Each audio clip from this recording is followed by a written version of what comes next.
Je vais lire d'abord un texte. Alors, c'est un texte célèbre dans le livre de l'Apocalypse au chapitre 19, les versets 6 à 9.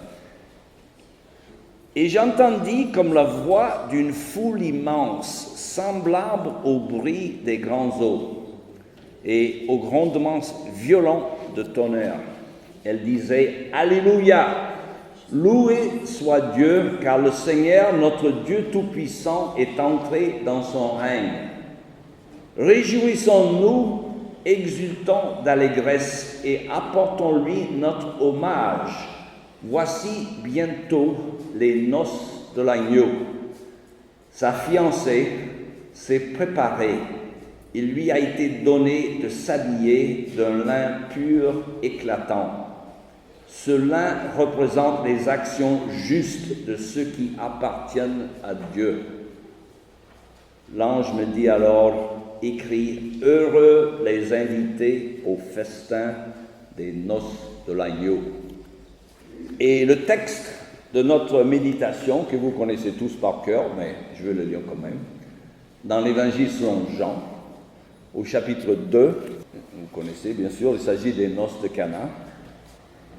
2 jours plus tard, alors 2 jours après quoi? 2 jours après que Jésus ait sélectionné ses premiers apôtres, 2 jours plus tard, on célébrait des noces à Cana, en Galilée. Alors, si vous avez une Bible, ne serait-ce qu'un peu sérieuse, vous regardez derrière sur la carte et vous pouvez savoir que Cana, c'est à peu près 30 km à l'ouest de la mer de Galilée. La mère de Jésus y assistait. Jésus avait aussi été invité au mariage avec ses disciples. Or, voilà que le vin se mit à manquer. Et la mère de Jésus lui fit remarquer, ils n'ont plus de vin. Écoute, lui répondit Jésus, est-ce toi ou moi que cette affaire concerne? Mon heure n'est pas encore venue. Et sa mère dit au serviteur, faites tout ce qu'il vous dira. Il y avait là 6 jarres de pierre que les Juifs utilisaient pour leurs ablutions rituelles. D'autres traductions disent pour leur purification. Chacune d'elles pouvait contenir entre 80 et 120 litres. Donc on parle d'une quantité à peu près de 600 litres. Jésus dit aux serviteurs, remplissez d'eau ces jarres. Ils les remplirent jusqu'au bord. Maintenant, leur dit-il, prenez-en un peu et allez l'apporter à l'ordonnateur du repas. Ce qu'ils firent.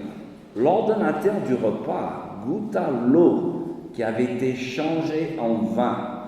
Il ne savait pas d'où venait ce vin, alors que les serviteurs le savaient, puisqu'ils avaient puisé l'eau. Et aussitôt, il fit appeler le marié. Il lui dit, en général, on sert d'abord le bon vin, et quand les gens sont ivres, on leur donne de l'ordinaire. Mais toi, tu as réservé le bon jusqu'à maintenant. C'est là le premier des signes miraculeux que fit Jésus. Cela se passa à Cana en Galilée. Il révéla ainsi sa gloire, et ses disciples crurent en lui. Et après cela, Jésus descendit à Capernaum avec sa mère, ses frères et ses disciples, mais ils n'y restèrent que quelques jours. Je devrais préciser que ce texte m'a été inspiré un peu par un pasteur new-yorkais que j'apprécie beaucoup, qui a beaucoup plus de perspicacité que moi, parce que j'avais lu beaucoup de commentaires sur ce texte et à mon avis, aucune n'avait la même perspicacité, si vous voulez. Alors, vous savez que l'une des objections de la foi que j'entends souvent, en Floride, peut-être comme ici, l'idée que la foi chrétienne est quelque chose de morne et de triste.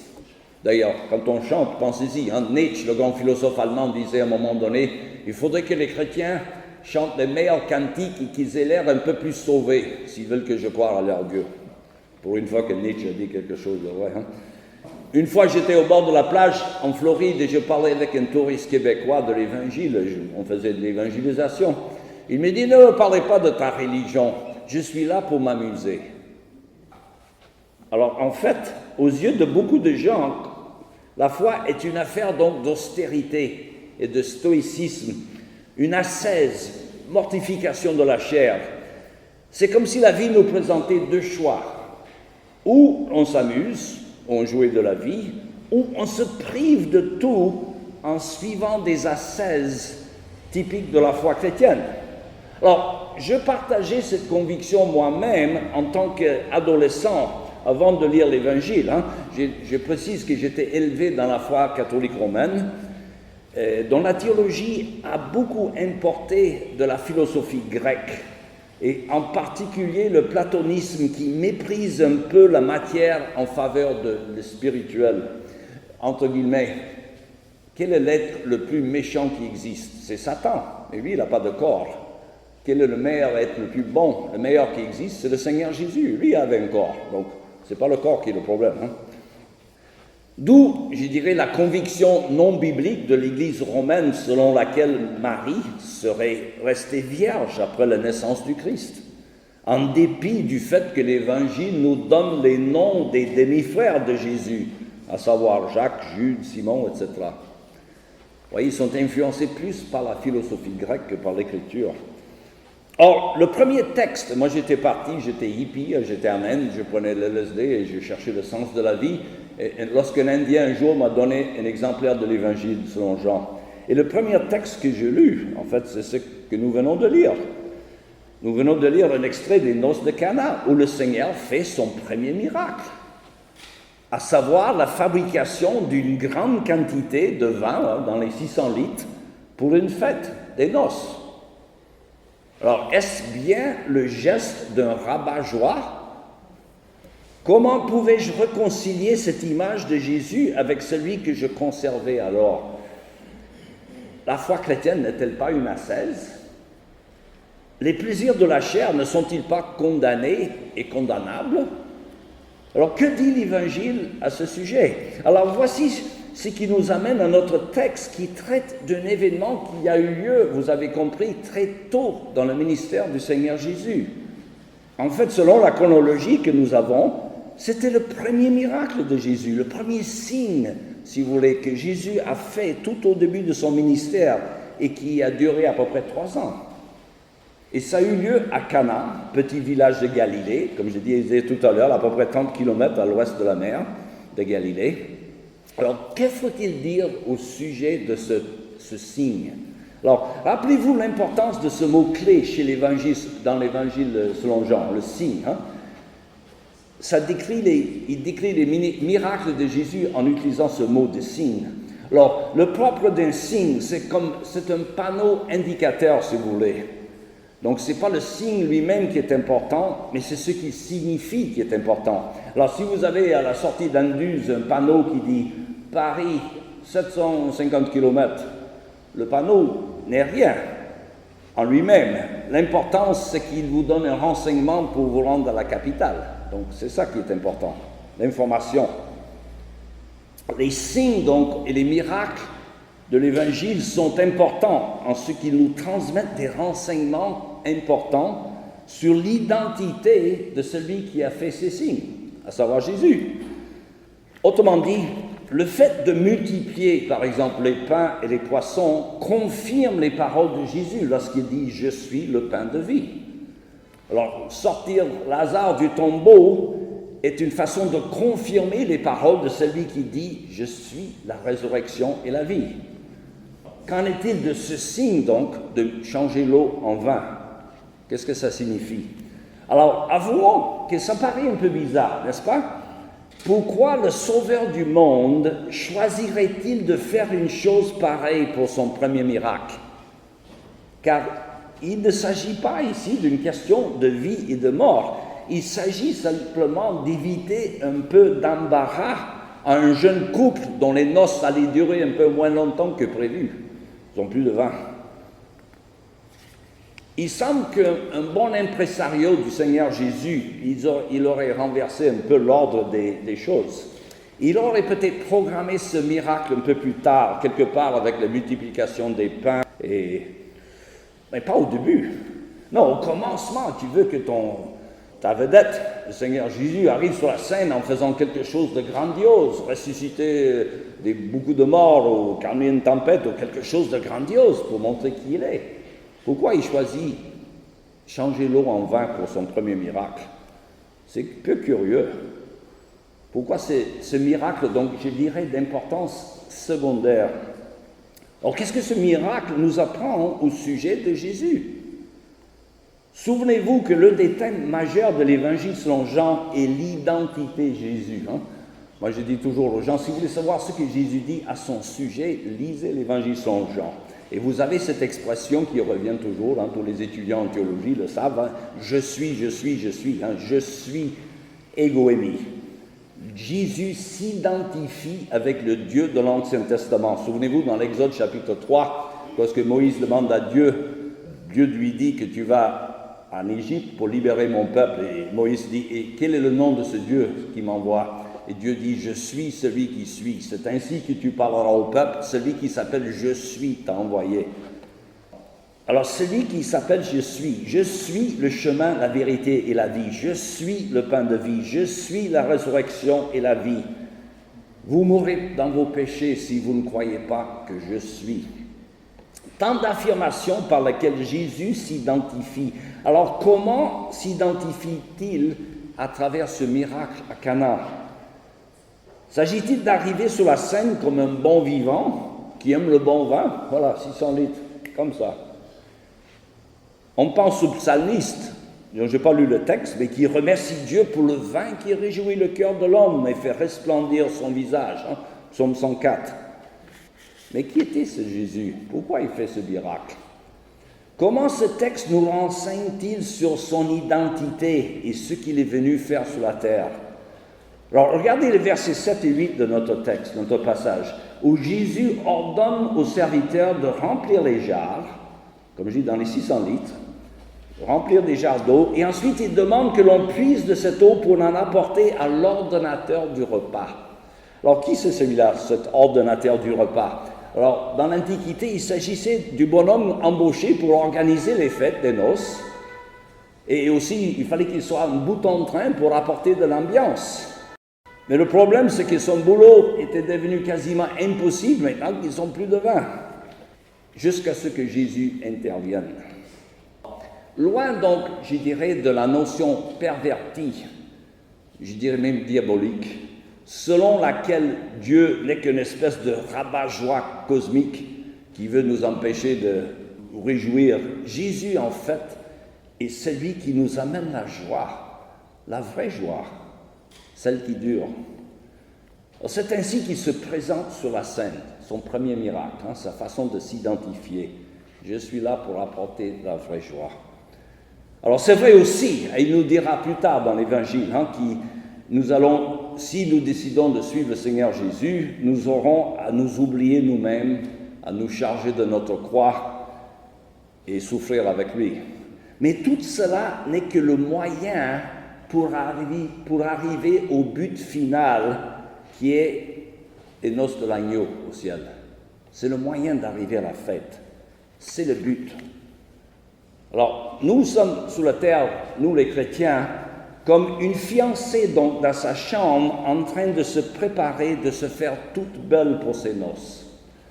Car toute la Bible bien comprise, et là je voudrais que vous reteniez ça, toute la Bible bien comprise est en fait un faire-part de mariage, en vue de la préparation des noces de l'agneau, dont nous avons lu les récits dans le livre de l'Apocalypse. Heureux ceux qui sont invités aux noces de l'agneau. D'ailleurs, c'est la raison pour laquelle le mariage monogame et hétérosexuel entre un homme et une femme est sacré et inviolable aux yeux de Dieu, car c'est la représentation terrestre de la relation entre Dieu et son épouse, l'Église. Ainsi, la Bible commence avec un mariage, le Seigneur qui crée Ève pour Adam. Elle se termine avec un mariage aux noces de l'agneau. Et au milieu, vous avez le Seigneur, Matthieu 22, qui dit « Il en est des royaumes des cieux, comme d'un roi qui organisait des noces pour son fils. » Le roi, Dieu le Père, et son fils Jésus. Le tout est là. Alors nous, les chrétiens, nous sommes là, en fait, notre but, c'est d'inviter les gens à la fête. Pas compliqué. Mais pour entrer dans la fête, rappelez-vous qu'il y a une condition. Il faudrait être habillé d'un vêtement de noces. C'est-à-dire, il faut être revêtu de l'habit que l'organisateur lui-même pourvoit, à savoir la robe pure et de la justice, comme Jésus l'explique dans cette parabole dont j'ai fait référence, Matthieu 22. Il y avait un homme qui fut jeté dehors parce qu'il ne portait pas l'habit de noces. Mais le tout, c'est d'aller aux noces, comme cela fut annoncé déjà au 7e siècle avant Jésus, par le prophète Isaïe, chapitre 25, il disait « En ce jour, le Seigneur fera pour son peuple une fête. » Alors Jésus ne dit pas autre chose ici à Cana. Il est en train d'accomplir la première partie de ce texte par sa présence. Alors c'est le verset 4, à mon avis, qui nous donne le véritable sens de ce passage. Marie vient voir Jésus et lui demande de faire quelque chose. Ils n'ont pas de vin, catastrophe. Jésus lui dit, « Femme, est-ce toi ou moi que cette affaire concerne? Mon heure n'est pas encore venue. » Alors, de quoi part-il ici? Alors, il semble qu'il y a une contradiction, n'est-ce pas? Il semble que Jésus refuse le miracle et en fait, il dit, « Mais après tout, je le ferai. » Non. C'est ainsi que beaucoup de commentateurs, d'ailleurs, l'interprètent. C'est pourquoi je disais, j'étais redevable à ce prédicateur new-yorkais, je pense qu'il avait la bonne compréhension. D'aucuns soulignent le jeu de mots ou l'ambiguïté apparente de la réponse de Jésus, qui parle de son heure qui n'était pas encore arrivée. Qu'est-ce qu'il veut dire par son heure? Mais l'analyse de cette expression, il y a 8 emplois de ce mot son heure, cette expression, dans l'évangile Saint Jean, et chacune d'elles se réfère à l'heure de la mort du Seigneur Jésus. Alors, Jésus serait-il en train de penser à l'heure de sa mort lors d'une fête des noces? J'en suis certain.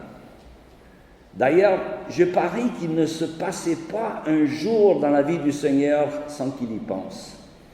Comme il pensait à ses propres noces, d'ailleurs, à quoi pense n'importe quel célibataire lorsqu'il assiste aux noces? Il pense à ses propres noces. Est-ce qu'ils auront lieu un jour? Avec qui? Enfin, voyons, Jésus pensait à ses noces.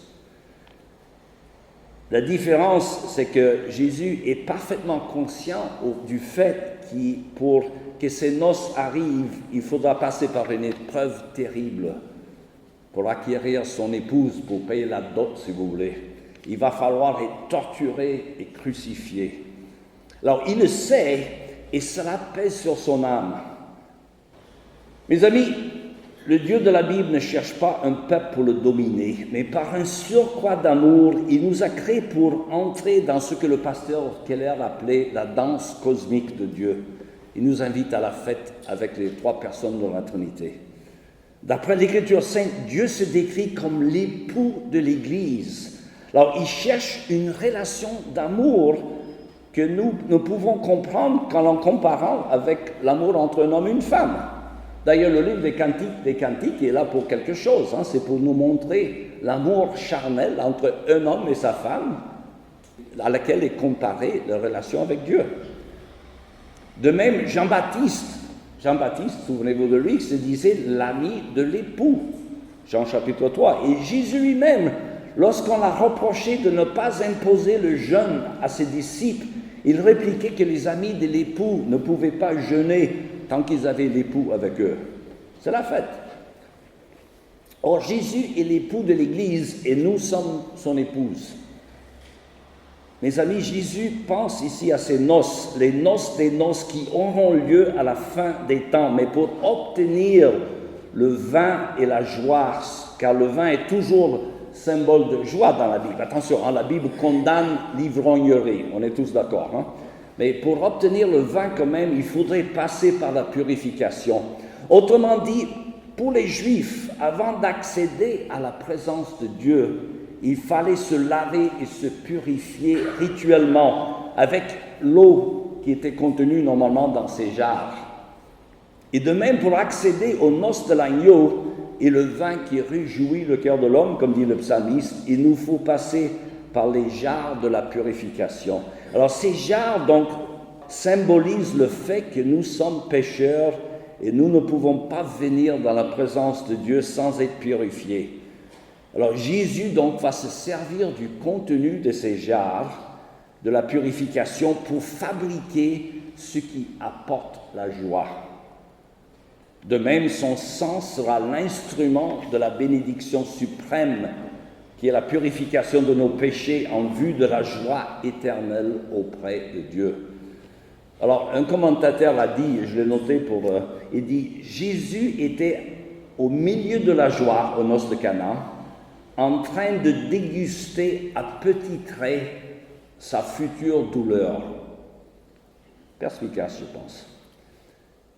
Il n'y avait pas de moyen pour lui de ne pas penser à la coupe, ou plutôt de penser à la coupe de joie qu'il devrait offrir à son épouse, sans penser à la coupe qu'il allait devoir boire pour le rendre possible. Alors, notez bien l'importance du vocabulaire. Hein?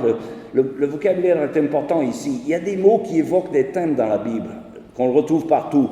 Quand il prie dans le jardin de Gethsémane, Jésus prie son Père et dit « Père, si c'est possible, enlève de moi cette coupe. » Alors, aux apôtres Jacques et Jean, il dit « Pouvez-vous boire la coupe que je vais devoir boire ?» Donc, la coupe, il s'agit, je veux dire, de l'épreuve par laquelle il va passer. Alors, récapitulons maintenant. Jésus est donc le Seigneur de la fête et l'ordonnateur du repas, mais cela n'est pas tout. Il est aussi l'époux de l'Église, qui est son épouse. Il est venu nous offrir son sang pour notre vin. C'est une sensation très forte, le vin. Hein, je veux dire, et le vin, ça fait tourner la tête un peu. Hein, ce n'est pas de la religion. Hein, les non-chrétiens, ils pensent toujours la religion comme une série de préceptes que l'on doit suivre. Non, c'est une relation avec Dieu. Ça fait tourner la tête un peu.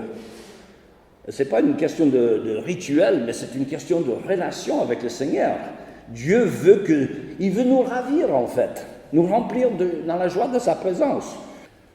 Alors le miracle des noces du Cana est donc un signe prémonitoire des grandes noces de la fête que Dieu organise pour son Fils Jésus, mais Jésus va devoir payer les frais. Et c'est pourquoi l'évangéliste Jean nous rappelle que c'était là, à Cana, que Jésus manifestait sa gloire. Une gloire que les disciples ont pu apprécier peut-être sur un niveau superficiel sur le moment, mais ils vont comprendre plus tard après l'ascension et surtout après la Pentecôte. Car toute l'histoire humaine, mes amis, c'est une préparation pour la grande fête des noces de l'agneau. Le but final de l'existence, c'est d'arriver aux noces. C'est pourquoi le catéchisme d'Heidelberg dit « Le but de la vie », je vous laisse remplir, non, c'est quoi? Le but de la vie, c'est de connaître le Christ et de nous réjouir à jamais dans sa présence. C'est pas de suivre des règles, hein, c'est la joie que le Seigneur nous offre. La Bible utilise toujours un langage sensoriel pour nous parler de Dieu. Le psaume 34 nous invite à goûter pour voir si le Seigneur est bon. Ce n'est pas une abstraction. Hein? Dieu veut que l'on expérimente ses bontés par nos sens. La foi n'est pas une affaire de suivre un régime, de règlement, mais de savourer la bonté de Dieu dans notre divin époux. Il nous donne déjà ici-bas des indications des plaisirs qu'il réserve pour ceux qui l'aiment. Alors pensez à tous les plaisirs sensoriels sur la vie, le chant d'une rossignol, la musique de Mozart, l'odeur d'un bon parfum, les goûts de mets savoureux, d'un bon pelardon. Merci Seigneur, les paysages magnifiques que vous avez ici. C'est Dieu qui nous a créés pour cela, et encore pour beaucoup plus. C'est le but même de la vie, même s'il faut parfois mortifier la chair pour arriver. Alors nos ascèses sont temporaires, les joies que Dieu réserve aux siens sont éternelles. Nous sommes invités à la fête, à des délices infiniment plus grands que ce que le monde ne peut nous offrir.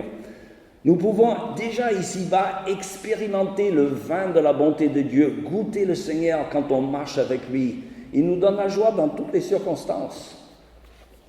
Jésus se prend pour l'époux de l'Église, et cela veut dire que nous sommes donc son épouse. Alors, et comme tout le monde le sait, il n'y a pas de mariée qui ne soit pas belle. Hein. Écoutez, autrefois, je travaillais souvent en Haïti, et j'arrivais toujours le samedi à l'aéroport de Port-au-Prince, je montais la côte, Et je traversais tous les villages, comme c'était le samedi, il y a presque toujours des mariages. Et je ne sais pas combien de mariés j'ai vu sortir de les églises pendant qu'on passait devant, ils prenaient des photos. Elles sont toujours belles. Hein? Toutes les cultures, le marié est belle, parce qu'ils font tout pour la rendre belle, n'est-ce pas? Donc, toute femme, dans toute culture, un habit de noces est belle. Revêtue de notre habit de noces, fourni par le sang purificateur de Jésus, nous sommes tous beaux devant Dieu. Alléluia.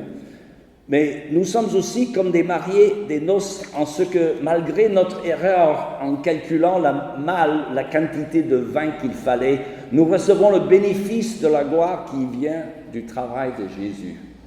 Alors, conclusion, rassurez-vous, on arrive. Et conclusion, et c'est un peu le mode d'emploi. Hein? Un de mes professeurs disait, quand tu prêches, il faudrait qu'il y ait un mode d'emploi. Hein?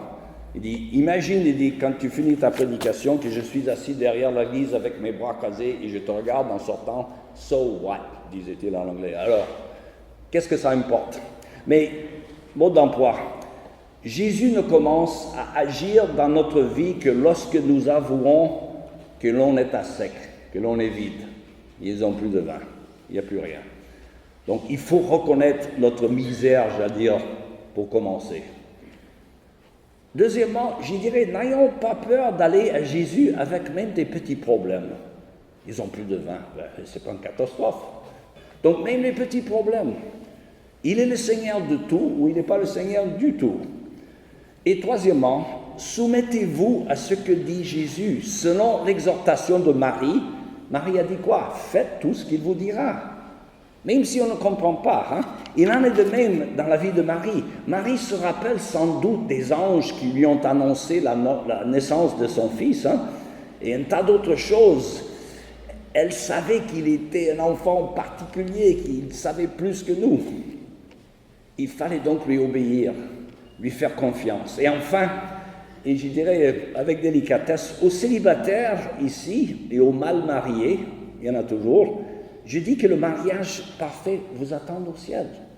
Vous ne manquerez rien ici-bas qui ne vous sera rendu au centuple dans le royaume de Dieu. Le tout, c'est de faire confiance à Jésus. L'œil n'a pas vu ce que Dieu réserve pour ceux qui l'aiment.